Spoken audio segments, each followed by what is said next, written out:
ನಿನಗ್ ಬಂದಿದ್ದನ್ನ ಅವನಿಗೆ ವರ್ಗಾವಣೆ ಮಾಡಿದ್ಯಾ ಅಂದ್ರೆ ಅವನಿಗೆ ಬಂದಿರೋದನ್ನ ಇನ್ನೊಬ್ರಿಗೆ ವರ್ಗಾವಣೆ ಮಾಡೋ ಅವಕಾಶ ಕೂಡ ಇರುತ್ತಲ್ವಾ?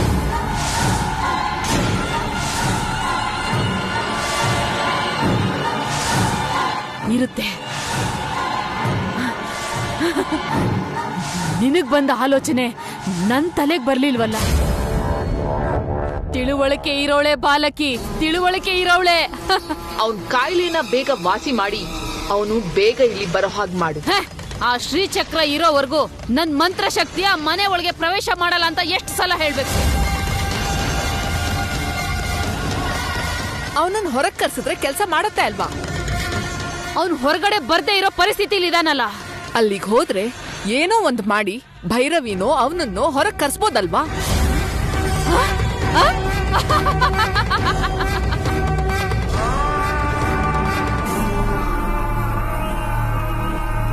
ಆ ನಾಗವೇಣಿ ಅಲ್ಲೇ ಇರೋದ್ರಿಂದ ನಾವು ಮಾರು ವೇಷದಲ್ಲಿ ಹೋದ್ರೂ ಕೂಡ ಅವಳು ನಮ್ಮನ್ನ ಗುರ್ತು ಹಿಡಿದು ಬಿಡ್ತಾಳೆ.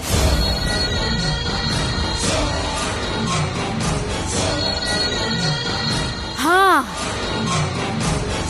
ರಾತ್ರಿ ಹೊತ್ತು ಆ ನಾಗವೇಣಿ ಆ ಗುಡಿ ಕಾಯೋಕ್ ಹೋಗ್ತಾಳೆ.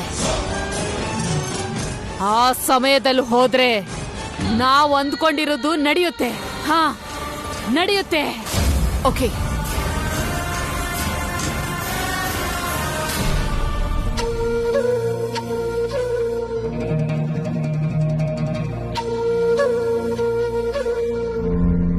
ಅಮ್ಮವ್ರನ್ನ ಮದ್ವೆ ಮಾಡ್ಕೊಳ್ಳೋ ಹುಡ್ಗ ನಮ್ ಕಣ್ಮುಂದೆನೆ ಅವ್ರೆ. ಓ ಮನಸ್ಸೇ ಮನಸ್ಸೇ ಮರುಗದಿರು. ಅರ್ಜುನ್ ಬುದ್ಧಿ ಒಳ್ಳೆ ಹುಡ್ಗನೇ ಅಲ್ವಾ? ನೆನೆದು ಕೊರಗದಿರು. ನೋಡು ಕೃಷ್ಣಯ್ಯ, ನಮ್ ಭೈರವಿ ಮತ್ತೆ ಆ ಹುಡುಗನ್ ಜೋಡಿ ತುಂಬಾ ಚೆನ್ನಾಗಿರುತ್ತೆ. ಬದುಕಿನ ಮುಂದಿನ ಪಯಣದಲ್ಲಿ ನಿನ್ ಮಗಳು ನಿನ್ ಮಗನ್ಗೋಸ್ಕರ ಮಾಡೋ ಪ್ರತಿ ಪ್ರಯತ್ನದಲ್ಲಿ ಆ ಹುಡುಗ ಭೈರವಿಗೆ ಜೊತೆಯಾಗಿದ್ದು ಎಷ್ಟೋ ಸಹಾಯ ಮಾಡ್ತಾ ಇದ್ದಾನೆ. ಅಳಿಸುವ ನೋವನು ಅಳಿಸುವುದು ಸಮಯ, ನಗಿಸುವ ನಾಳೆಗೆ ತೆರೆದಿಡು ನೀ ಹೃದಯ. ಭೈರವಿ, ಭೈರವಿ, ಅಮ್ಮ ಭೈರವಿ, ಭೈರವಿ, ಏನಾಯ್ತಮ್ಮ? ಭೈರವಿ, ಮನಸ್ಸೇ ಮನಸ್ಸೇ ಮರುಗದಿರು. ಭೈರವಿ, ನಿನ್ಗೇನು ಆಗಲ್ಲ ಭೈರವಿ. ಭೈರವಿ, ಎದುಳು ಭೈರವಿ. ಎಡವಿದ ಭಯದಲ್ಲೇ ನಡೆಯದೆ ಇದ್ದರೆ ಮುಂದಿನ ದಾರಿಯೇ ಕಾಣಿಸದು ಕಾಣಿಸದು. ನೆನಪಿ ಭೈರವಿಗೆ ಆಗ್ಬಾರ್ದೇನಾದ್ರೂ ಆದ್ರೆ ಭೈರವಿನ ನಿನ್ನ ಪಾದದ ಹತ್ರ ತಗೊಂಡ್ ಬರ್ತೀನಿ. ಕತ್ತಲೆ ಒಂದೇ ರಾತ್ರಿಲಿ ಸೂರ್ಯ ಎದ್ದು ಬರುತ್ತಾನೆ ಜನಿಸಿ. ನೀನು ಅವನ ನಿಮ್ಮ ಹತ್ರ ಒಂದೇ ಒಂದು ಮಾತು ಹೇಳ್ಬೇಕು ಅಂದ್ಕೋತಿದ್ದೀನಿ. ನೀವು ಬೆಳೆಸಿರೋ ರೀತಿ ತುಂಬಾ ಚೆನ್ನಾಗಿದೆ. ನಿಮ್ಗೆ ನಂಬಿಕೆ ಇದ್ರು ಇಲ್ಲದೆ ಇದ್ರು ನಿಮ್ ಮಗಳು ಈಗ್ಲೇ ಅಲ್ಲ, ಯಾವತ್ತೂ ತಪ್ಪು ಮಾಡಲ್ಲ ಅಂಕಲ್.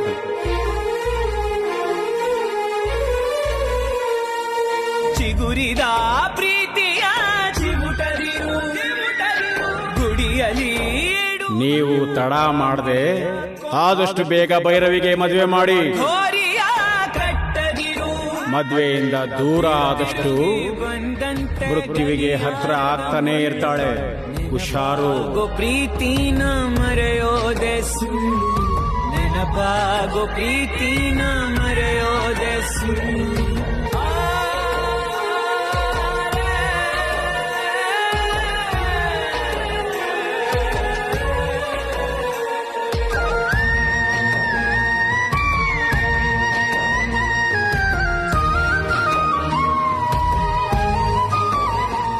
ಅರ್ಜುನ್,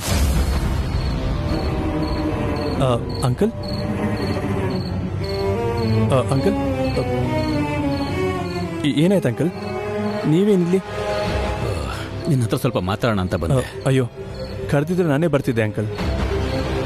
ನೀವ್ಯಾಕೆ ಬರಕ್ ಹೋದ್ರಿ? ನಿನ್ನನ್ನು ಕರೆಸಿ ಮಾತಾಡೋ ವಿಷಯ ಅಲ್ಲ ಇದು, ನಾನೇ ಬಂದು ಮಾತಾಡೋಂಥ ವಿಷಯ. ಹೇಳಿ ಅಂಕಲ್, ಏನ್ ಮಾತಾಡ್ಬೇಕಿತ್ತು? ನಿಂದು ಯಾವ ಊರು?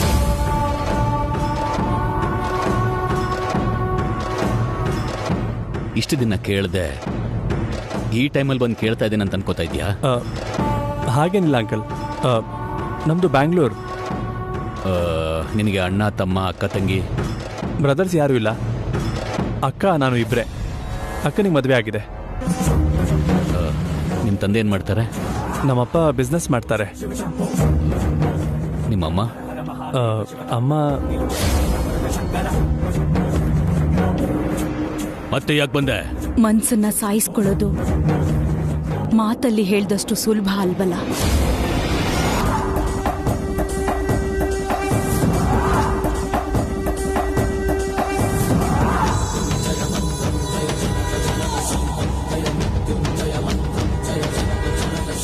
ಅಂಕಲ್, ನೀವು ನನ್ನ ಫ್ಯಾಮಿಲಿ ಬಗ್ಗೆ ಯಾಕೆ ಕೇಳ್ತಾ ಇದ್ದೀರೋ ತಿಳ್ಕೊಬೋದಾ? ಸಂಬಂಧನ ಬೆಳೆಸಬೇಕು ಅನ್ಕೊಂಡಿರುವಾಗ ತಿಳ್ಕೊಬೇಕಾಗಿದ್ದು ಅಗತ್ಯ ಅಲ್ವಾ? ನಿನಗಿಷ್ಟ ಆದ್ರೆ ನನ್ನ ಮಗಳು ಭೈರವಿನ ನಿನ್ನ ಕೊಟ್ಟು ಮದುವೆ ಮಾಡೋಣ ಅನ್ಕೊಂಡಿದ್ದೀನಿ. ಅಂಕಲ್, ಏನ್ ಅಂಕಲ್ ನೀವು ಹೇಳ್ತಿರೋದು? ನಿಜಾನ ಹೇಳ್ತಾ ಇದ್ದೀನಿ.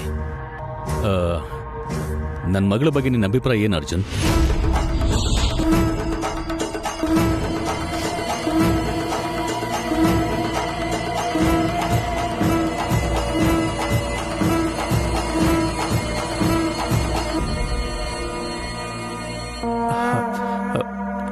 ಅಂದ, ಚಂದ, ಓದು ಎಲ್ಲ ಇರೋ ಹುಡುಗಿ ಸರ್. ಒಂದೇ ಮಾತಲ್ಲಿ ಹೇಳಬೇಕು ಅಂದ್ರೆ ನಿಮ್ಮ ನಂಬಿಕೆನ ನಿಜ ಮಾಡೋರು, ನಿಮ್ಮ ಒಳ್ಳೆತನಕ್ಕೆ ನಿಜವಾದ ವಾರಸ್ದಾರಳು ಅಂತ ಮಗಳಿರೋದಕ್ಕೆ ನೀವು ಗರ್ವ ಪಡಬೇಕು ಅಂಕಲ್. ನನ್ನ ಮಗಳನ್ನ ಮದುವೆ ಮಾಡ್ಕೊಳಕ್ ನಿಂಗೆ ಇಷ್ಟನಾ? ನಾನು ಇಲ್ಲಿಗೆ ಬಂದಿದ್ದೆ ನಿಮ್ಮ ಹುಡುಗಿಗೋಸ್ಕರ. ನಾನು ಭೈರವಿನ ಪ್ರೀತಿಸ್ತಿರೋ ವಿಷಯ ನಿಮಗೆ ಹೇಳಬೇಕು ಅಂತ ಎಷ್ಟು ಟೆನ್ಷನ್ ಆಗಿದ್ದೆ. ಈಗ ನೀವೇ ಬಂದು ನಿಮ್ಮ ಹುಡುಗಿನ ಮದುವೆ ಮಾಡ್ಕೊ ಅಂತಿದ್ದೀರಾ ಅಂದರೆ ನನ್ನ ಅದೃಷ್ಟದ ಬಗ್ಗೆ ಏನು ಅನ್ಕೋಬೇಕೋ ನನಗೆ ಅರ್ಥ ಆಗ್ತಿಲ್ಲ. ಸಂತೋಷಕ್ಕೆ ನನಗೆ ಮಾತು ಕೂಡ ಬರ್ತಿಲ್ಲ ಅಂಕಲ್. ಏನು ಯೋಚನೆ ಮಾಡ್ತಾ ಇದೀಯಾ? ಅದೇ ಅಂಕಲ್,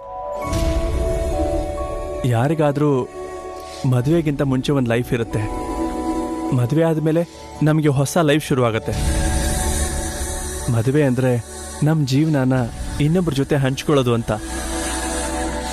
ಮೊದಲು ನಿಮ್ಮ ಹುಡುಗಿ ಅಭಿಪ್ರಾಯ ತಿಳ್ಕೊಳ್ಳೋದು ಒಳ್ಳೇದು ಅಂಕಲ್. ಅಂಕಲ್, ನಾನೇನಾದ್ರು ತಪ್ಪಾಗಿ ಮಾತಾಡೋದನ್ನ? ತುಂಬ ಕರೆಕ್ಟಾಗಿ ಮಾತಾಡಿದೆ.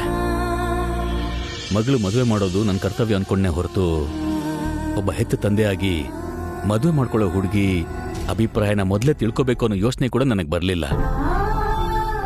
ನೀನು ಆ ಮಾತು ಹೇಳಿದೆ ಅಂದರೆ ನಿನ್ನ ಸಂಸ್ಕಾರ ಏನು, ನಿನ್ನ ತಂದೆ ತಾಯಿ ಬೆಳೆಸಿರೋ ರೀತಿ ಏನು ಅಂತ ನನಗೆ ಅರ್ಥ ಆಗುತ್ತೆ. ನಾಳೆ ಬೆಳಿಗ್ಗೆನೆ ನನ್ನ ಮಗಳ ಹತ್ರ ನಾನು ಮಾತಾಡ್ತೀನಿ. ನೀನು ಕೂಡ ಬಾ. ಆಯ್ತು ಅಂಕಲ್. ಸರಿ, ಹೋಗಿ ರೆಸ್ಟ್ ಹೋಗು. Good night uncle.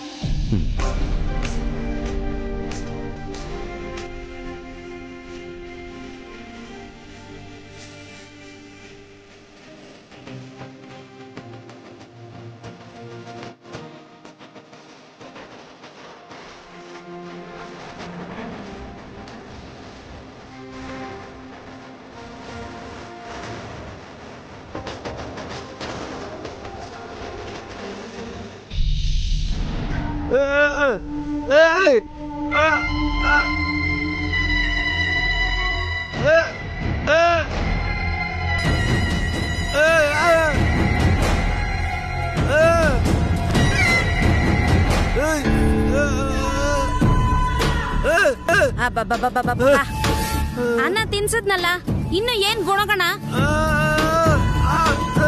ಅರ್ಥ ಆಗ್ತಾ ಇಲ್ಲ. ಸ್ವಲ್ಪ ಅರ್ಥ ಆಗೋದು ಬಡ್ಕೊಳ್ಳಿ. ಏನು ಭೈರವಿನ ನಮ್ ಮಗನ್ಗೆ ಕೊಟ್ಟು ಮದ್ವೆ ಮಾಡು ಅಂತಿದ್ದೀರಾ?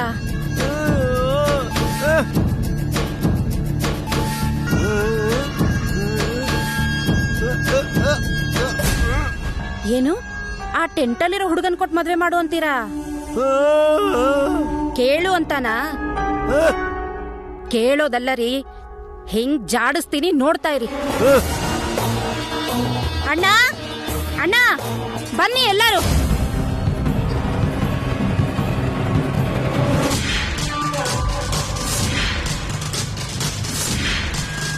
ಏನೇ ಅದು ಕಿರ್ಚಾಟ? ಇದೇನ್ ಮನೆನಾ ಮಾರ್ಕೆಟಾ?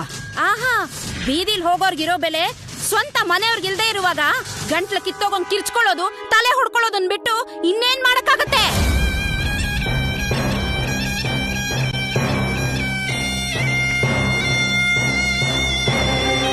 ಅದ್ ಯಾಕೆ ಹಾಗೆ ಹೇಳ್ತಿದ್ದೀರಾ ಚಿಕ್ಕಿ? ನಿಮ್ಮನ್ನ ಸ್ವಂತದವರಲ್ಲಂತ ಯಾರು ಹೇಳಿದ್ರು? ಕೇಳ್ಬೇಕಾದವ್ರು ಕೇಳ್ದೆ ನೀನ್ ಯಾಕೆ ಕೇಳ್ತಾ ಇದೀಯಾ? ಇದು ನಿನಗ್ ಸಂಬಂಧ ಇಲ್ದೇ ಇರೋ ವಿಷಯ. ಬಾಯ್ ಮುಚ್ಚು.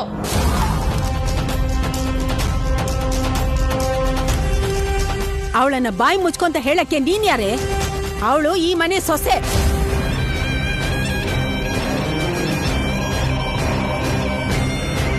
ಅವಳು ಈ ಮನೆ ಸೊಸೆ ಮಾತ್ರ. ನಾನು ನಿನಗ್ ಮಗಳು, ನಿನ್ ಮಗನಿಗೆ ತಂಗಿ, ನಿನ್ ಮೊಮ್ಮಗಳಿಗೆ ಸೋದರತ್ತೆ. ಆದ್ರೆ ಏನೀಗ?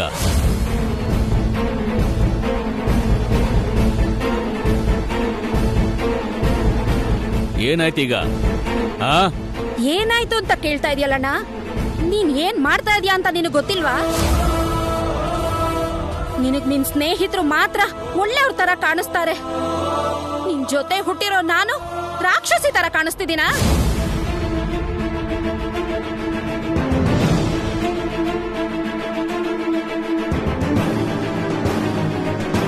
ಊರಲ್ಲಿ ಎಲ್ಲರ ಸಮಸ್ಯೆನೂ ನಿಂದೆ ಅನ್ನೋ ತರ ತೀರ್ಪು ಕೊಡ್ತೀಯ. ನಿನ್ ಸ್ವಂತ ಸೋದರಳಿಯ ನನ್ ಮಗನ್ ಮೇಲೆ ಮಮಕಾರನೇ ಇಲ್ವಾ? ಮುಖ ಮೂತಿ ಗೊತ್ತಿಲ್ದೇ ಇರೋರಿಗೆ ಆಶ್ರಯ ಕೊಡ್ತೀಯಾ? ಯಾಕೆ ನನ್ ಮಗನ್ನ ಅಳಿಯನ್ ಮಾಡ್ಕೊಳಕ್ಕಾಗಲ್ವಾ?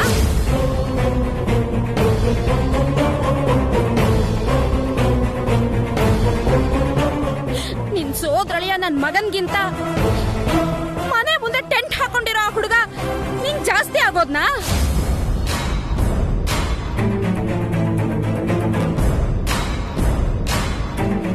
ಬೇರೆಯವ್ರಿಗಿರೋ ಬೆಲೆ ನಮಗಿಲ್ವಾ?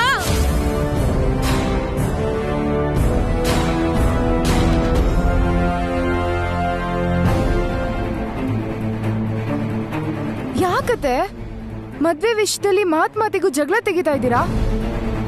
ಅದ್ರಲ್ಲಿ ಯಾಕೆ ನಮ್ಮಪ್ಪನ ಹಾಗ್ ಬೈತಾ ಇದ್ದೀರಾ ಅತ್ತೆ?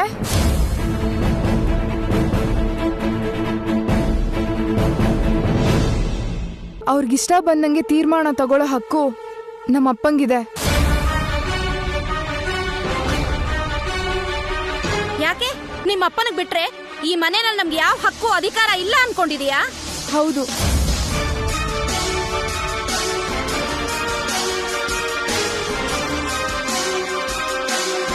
ನನ್ ಮೇಲಷ್ಟೇ ಅಲ್ಲ, ಈ ಮನೆ ಮೇಲ್ ಕೂಡ ನಿಮ್ಗೆ ಯಾವುದೇ ತರದ ಅಧಿಕಾರ ಹಕ್ಕು ಇಲ್ಲ.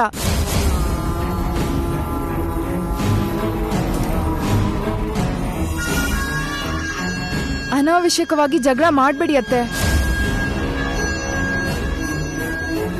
ಏನಮ್ಮ ಗಲಾಟೆನಾ? ಹಾಗಾದ್ರೆ ಇದಕ್ಕೆಲ್ಲ ನೀನೇ ಕಾರಣ ಅಲ್ವಾ? ನಾನಾ? ಹೌದು, ನೀನೇ ನೀನೇ. ನೀನು ನಿನ್ ಭಾವನ್ ಬಿಟ್ಟು ಬೇರೆಯವ್ರನ್ನ ಮದುವೆ ಮಾಡ್ಕೊಂಡ್ರೆ ನನ್ ಮಗ ಕೈಲಾಗ್ದವನು ಕೆಲ್ಸಕ್ ಬಾರ್ದವನು ಅನ್ಕೋತಾರೆ. ಅದಕ್ಕೆ ಸ್ವಂತ ಸೋದರಳಿಯನಿಗೆ ಕೊಟ್ಟು ಮದುವೆ ಮಾಡದೆ ಬೇರೆಯವ್ರಿಗೆ ಕೊಟ್ಟು ಮದುವೆ ಮಾಡಿದ್ರು ಅಂತಾರೆ. ಆಗ ಈ ಅವಮಾನದ ಭಾರ ತಡ್ಕೊಳಕ್ಕಾಗ್ದೆ ಈ ಮುಖ ಹೊತ್ಕೊಂಡು ನಾವ್ ಎಲ್ಲಿಗೆ ಹೋಗ್ಬೇಕು? ನೀನೇ ಹೇಳು. ಯಾಕೆ ಭಾವನ್ ಬಿಟ್ಟು ನಾನ್ ಬೇರೆ ಯಾರನ್ನೂ ಮದ್ವೆ ಆಗಲ್ಲ ಅಂತ ಒಂದು ಮಾತು ಹೇಳಿದ್ರೆ ಈ ಜಗಳ ಇರ್ತಾನೆ ಇರ್ಲಿಲ್ಲ ಅಲ್ವಾ? ಜಲಜಾ,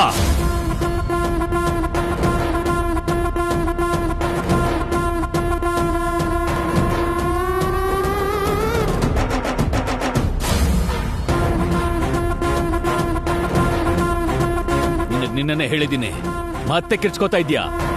ಜಗಳ ಮಾಡಿದ್ರೆ ನೀನ್ ಅನ್ಕೊಂಡಿದ್ ನಡೆದು ಬಿಡುತ್ತೆ ಅನ್ಕೊಂಡಿದ್ಯಾ? ನಿನ್ನ ಮಗಳನ್ನ ನನಗ್ ಕೊಟ್ಟು ಮದುವೆ ಮಾಡು ಮಾವಯ್ಯ ಅಂತ ನಿನ್ನ ಮಗ ನನ್ನನ್ನು ಬಂದು ಯಾವತ್ತೂ ಕೇಳಿಲ್ಲ ಅಂದ್ರೆ ನನ್ನ ಮಗಳನ್ನ ಮದುವೆ ಮಾಡ್ಕೊಳ್ಳೋ ಅರ್ಹತೆ ಯೋಗ್ಯತೆ ಅವನಿಗಿಲ್ಲ ಅಂತ ಅರ್ಥ.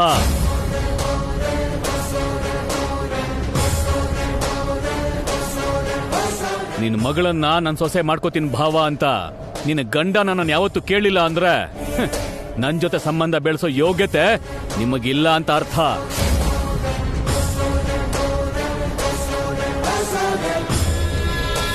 ಭಾವ ನನಗಿಷ್ಟ ಅಂತ ಒಂದು ಸಲನಾದ್ರೂ ನನ್ನ ಮಗಳು ನನ್ನ ಹತ್ರ ಹೇಳಿಲ್ಲ ಅಂದ್ರೆ ನನ್ನ ಮಗಳಿಗೆ ನಿನ್ನ ಮಗನ ಮೇಲೆ ಯಾವ ತರದ ಅಭಿಪ್ರಾಯನೂ ಇಲ್ಲ ಅಂತ ಅರ್ಥ.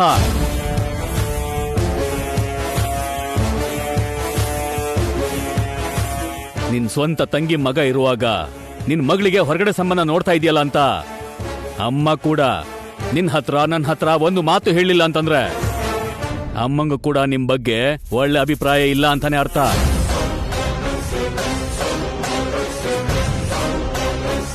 ಎಲ್ರಿಗೂ ಅರ್ಥ ಆಗಿರೋ ವಿಷಯ ನಿನಗ್ ಮಾತ್ರ ಅರ್ಥ ಆಗಿಲ್ಲ. ಇನ್ನಾದ್ರೂ ಅರ್ಥ ಮಾಡ್ಕೋ.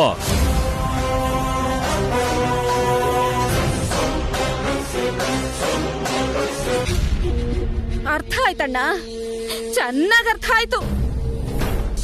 ನನ್ ಗಂಡನ್ ಕಾಲು ಕೈ ಬಿದ್ದೋದ್ಮೇಲೂ ನಿಮ್ ಮನಸ್ ಕರಗಿಲ್ಲ ಅಂತ, ನಮ್ಗೆ ಯಾವ ಥರದ್ ಬೆಲೆನೂ ಇಲ್ಲ ಅಂತ ನಂಗ್ ಚೆನ್ನಾಗ್ ಅರ್ಥ ಆಯ್ತಮ್ಮ.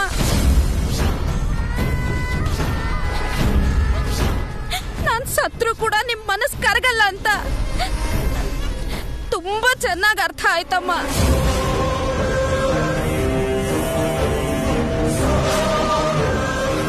ಬೆಲೆನೇ ಇಲ್ದೇ ಇರೋ ಮನೇಲಿ ಬದುಕೋದಕ್ಕಿಂತ ಹೊರಗಡೆ ಹೋಗೋದೇ ಒಳ್ಳೇದು.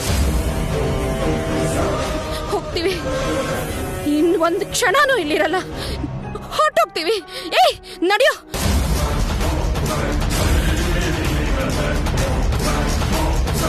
ಇಲ್ಲಿ ಇನ್ನೊಂದು ಕ್ಷಣ ಕೂಡ ಇರಬಾರ್ದು. ಬಾರೋ ಹೋಗೋಣ. ನಿನ್ನೆ ಕಣೋ, ಬಾರೋ ಒಳಗೆ. ನಮಗಿಲ್ ಬೆಲೆ ಇಲ್ಲ ಅಂದ್ಮೇಲೆ ಯಾಕೋ? ಕೇಳಮ್ಮ. ನಡಿ, ಬಟ್ಟೆ ಜೋಡಿಸ್ಕೋ. ಅಮ್ಮ, ಏನಮ್ಮ ಇದು?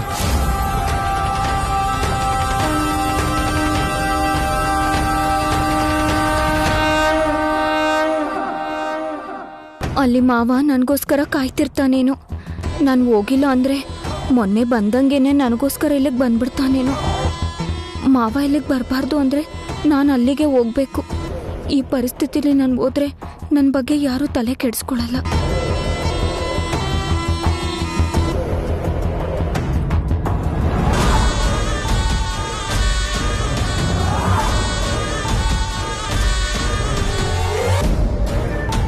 ನಮ್ಗೆ ಮನೆಯಲ್ಲಿ ಯಾರೂ ಇಲ್ಲ, ಇದು ಒಂದ್ ಮನೆ.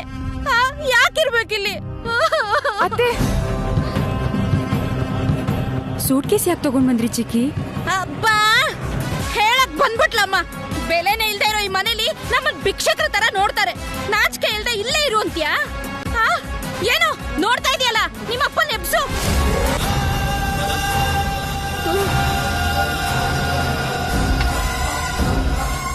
ನಿಮ್ಮಪ್ಪನ ಎಬ್ಸು. ಯಾಕ್ರಿ ಇನ್ನೂ ಇಲ್ಲೇ ಇರ್ಬೇಕು? ಹೋಗೋಣ ಬನ್ರಿ, ಎಬ್ಸು.